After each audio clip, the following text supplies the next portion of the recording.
and other things done. And, there was no decision of like, this is the end of my season. I had full intention of returning and closed doors in a room where powerful voices believed they were shaping the future of Team USA.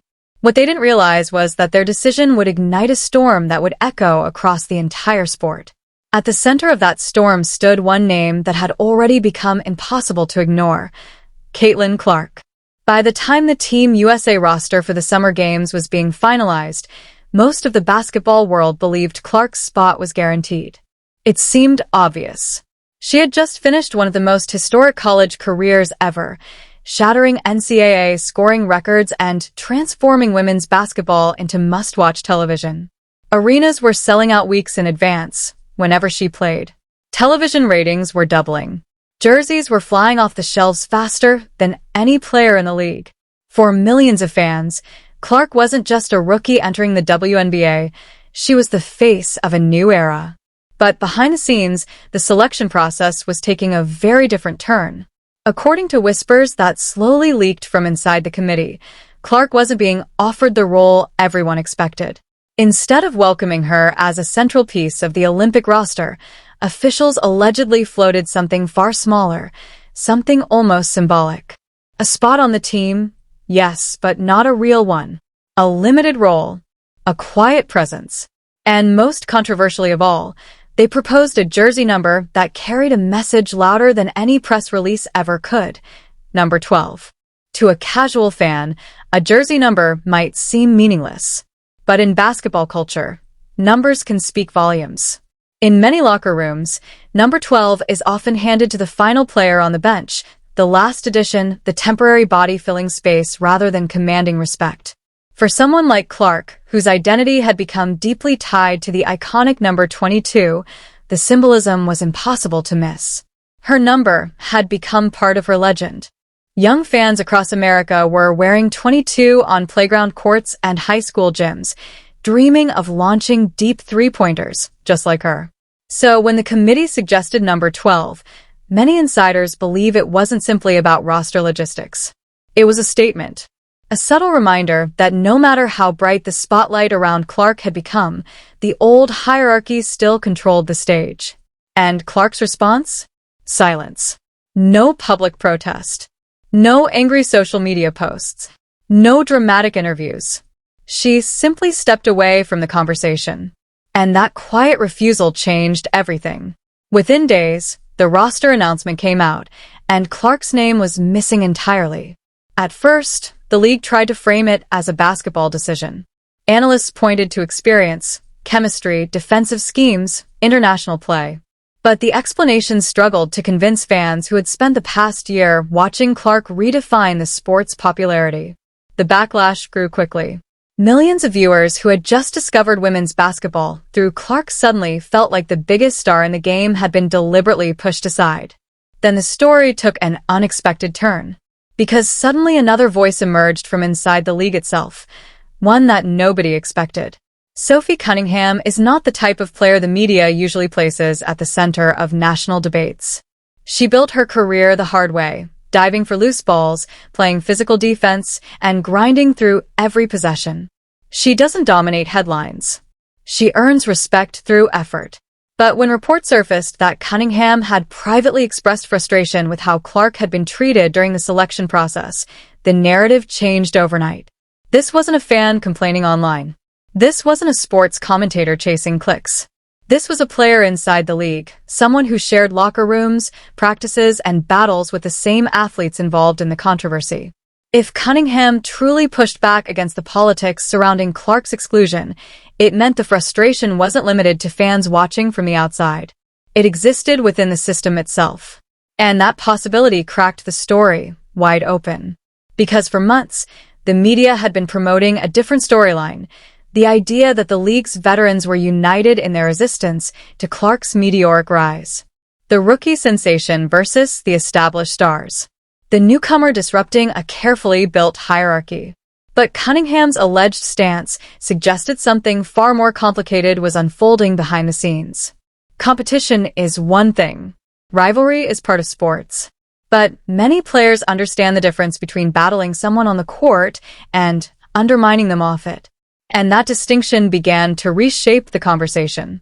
To understand why this situation exploded the way it did, you have to look at the deeper psychology behind the decision-makers. The Team USA Selection Committee isn't a group of detached analysts studying spreadsheets.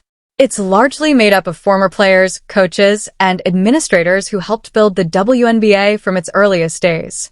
For them, the national team has always represented a reward for years of dedication, a badge of honor earned through patience and loyalty. Clark disrupted that tradition simply by existing. She entered the professional world with a level of attention that the league had never seen before. In just a few months, she became the focal point of national sports coverage. Her games turned into primetime events. Social media exploded with highlights of her deep three-pointers and impossible passes. She didn't climb slowly through the ranks. She arrived already towering above them in visibility. For some veterans and decision-makers, that sudden shift was difficult to process. And instead of embracing the momentum she brought to the sport, critics believe certain gatekeepers tried to slow it down. But here's the twist that makes the entire situation even more baffling. The WNBA has spent decades fighting for recognition, fighting for television exposure, sponsorship deals, and the attention of mainstream sports fans. Players marched for better treatment and pushed tirelessly to grow the game. And then suddenly, almost overnight, Clark's presence delivered exactly what the league had been asking for: global attention. Sold-out arenas, exploding merchandise sales, television audiences climbing to historic levels. From a purely business perspective, the Olympic Games represented the perfect stage to showcase that momentum to the entire world. Billions of viewers tune into the Olympics. It was a once-in-a-generation opportunity to introduce a new generation of fans to women's basketball. And yet the sport's most marketable star was nowhere on the roster. Sports economists quickly began estimating what that absence might cost in lost exposure, lost sponsorships, and lost momentum. The numbers were staggering. Millions of dollars potentially left on the table, all because of a decision that many observers still struggle to explain. But perhaps the biggest twist of all is this: the controversy may have amplified Clark's influence even more than an Olympic appearance would have. Because now the story isn't just about a talented rookie lighting up scoreboards. It's about power, tradition, and the clash between the old guard and the future of the sport. And the truth is, that battle is far from over. What happened inside the Team USA selection process was not simply a questionable roster decision. It was a moment that many observers believe revealed a deeper problem within the structure of women's basketball leadership. When reports surfaced that Caitlin Clark had allegedly been offered jersey number 12 during the Olympic roster discussions, the reaction from fans and analysts was immediate. To the casual observer, a jersey number might seem insignificant. But in basketball culture, symbolism matters. Numbers can represent status, identity, and legacy. For Clark, whose number 22 had already become iconic from college arenas to sold-out WNBA games, the suggestion of wearing number 12 carried a message that many interpreted as deliberate. You can be here, but only on our terms. You can join the team, but you will do so quietly, without the spotlight that has followed you everywhere since you entered the sport. And when Clark reportedly chose not to accept that version of the offer, the committee's response, removing her from the roster entirely, sparked one of the most controversial debates modern women's basketball has ever seen. To critics, that moment looked less like leadership and more like institutional self-sabotage. Marketing analysts later described it as a staggering missed opportunity. The WNBA had finally discovered a figure capable of pulling mainstream sports attention toward the league at a scale never seen before. Television ratings were climbing, arenas were selling out, and Clark's jersey sales were outperforming nearly every other player combined. The Olympic Games, watched by billions worldwide, presented the perfect platform to amplify that momentum. Instead, the most recognizable name in the sport was absent. Economists and media experts began estimating the potential losses, not only in advertising revenue and sponsorship deals, but in something far more valuable: cultural momentum. Every young fan who turned on the Olympics hoping to watch Clark, every international viewer who had heard about her record-breaking college career but didn't see her on the court, represented a missed connection between the sport and its future audience. Yet what the selection committee underestimated most was Clark's response, or rather, the absence of one. Many expected a reaction. They expected frustration, a public complaint, a dramatic interview that could be framed as arrogance or entitlement. In the modern sports media cycle, outrage is currency. A single emotional quote can dominate headlines for days. But Clark gave them none of it. She didn't complain publicly. She didn't accuse anyone of unfair treatment. Instead, she returned to the court and continued doing the one thing that had brought the spotlight to her in the first place, playing extraordinary basketball. Week after week, she produced highlight performances that made every explanation offered by the committee sound weaker. Deep three-pointers from impossible distances, dazzling no-look passes, and historic stat lines began to fill highlight reels across the country. Her performances became a silent rebuttal, one that required no press conference to deliver its message. Meanwhile, inside the league itself, the narrative began to shift. For months, the media had framed the situation as a clash between Clark and the WNBA's established veterans. But when reports surfaced that Sophie Cunningham had privately questioned how the situation was handled, the storyline suddenly grew more complicated. Cunningham, known for her gritty style and fearless competitiveness, was not someone easily dismissed as a social media commentator or outside critic. She was a player inside the same system, someone who battled against Clark on the court, yet appeared willing to challenge the politics surrounding her exclusion. Whether through direct statements or quiet resistance, her stance suggested that the locker room itself might not have been as unified behind the decision as many assumed. The irony of the entire controversy unfolded months later on the Olympic stage in Paris. The committee had originally justified Clark's absence as a way to avoid distraction and maintain focus on the team's mission. But instead of reducing attention, the decision magnified it. Every game Team USA played carried an invisible shadow, the question of what might have been different if Clark had been part of the roster. The tension reached its peak during the gold medal game against France. For long stretches of that game, the Americans struggled to control the pace, committing turnovers under defensive pressure. Aya Wilson delivered a dominant performance with 21 points, 13 rebounds, and 4 blocks to keep the team alive. Kalia Copper sparked a late rally in the fourth quarter, while France pushed the Americans to the brink.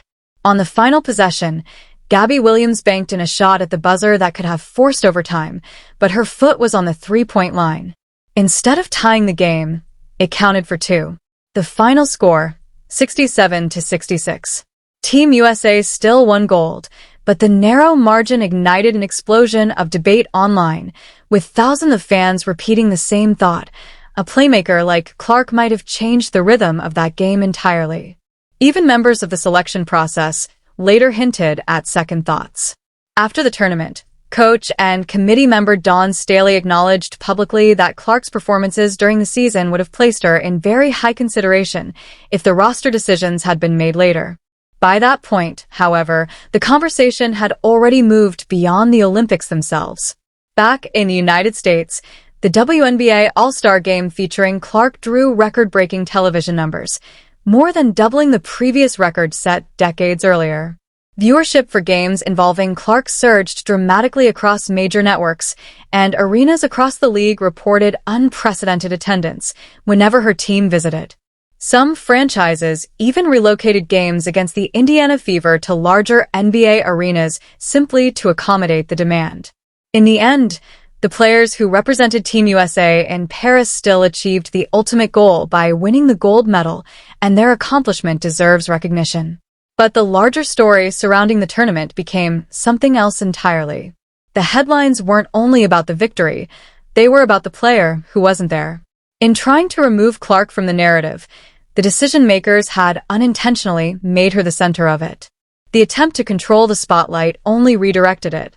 Now the consequences are unfolding across the league. The WNBA is entering a new era defined by unprecedented attention, expanding audiences, and rising financial stakes. Some veterans and administrators remain protective of the traditions that built the league. Others are beginning to recognize that Clark's impact represents an opportunity that cannot be ignored. As more players benefit from larger crowds, increased sponsorships, and expanding television deals, the internal balance of power may gradually shift. History often remembers moments like this as turning points.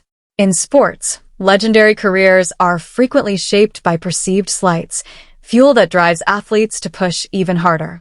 Michael Jordan famously carried the memory of teams that passed on him in the draft.